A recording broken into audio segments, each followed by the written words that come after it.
Well, I think we still like the sector, but I think what's been healthy about the evolution of the market so far this year is I think we well know at the beginning of the year, the first half, the outperformance of the U.S. market was driven largely by tech, and the other sectors didn't do particularly well. In some cases, did worse than the equivalent sectors in Europe.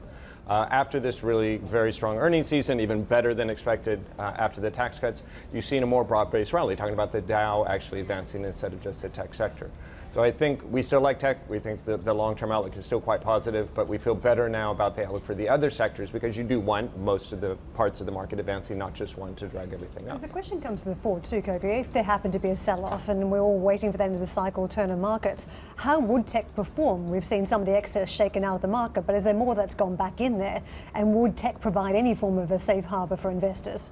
I think when it comes to tech, one have to remember two things. The first of all is they're sitting on a huge amount of cash pile. If you look at Apple, for example, they're clearly not the highly levered part of the market which will suffer most in a correction or on a recession scenario when it comes to earnings. But I think the second thing is also quite interesting is the fact that these tech giants, if you look at Apple reaching $1 trillion market cap, they are providing investors with something that's new. It's the concept of monopoly or even oligopolistic positioning in a market where the winner takes all type of scenario, if you look at Amazon versus the traditional retail businesses. And I think this is where they are able to generate these sort of resilient margin and earnings over time.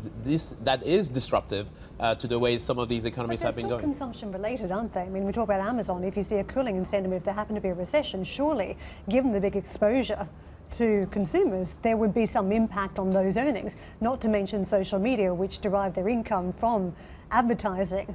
So there must be an impact at some point if there happened to be a turn in the cycle.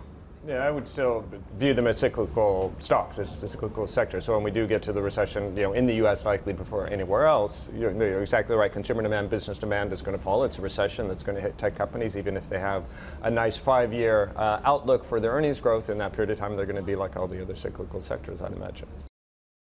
Hey everybody, it's Hadley Gamble from our new CNBC Middle East Bureau in Abu Dhabi. Thanks for stopping by. Now to watch more, you can try one of the videos that just popped up on your screen. And don't forget to subscribe.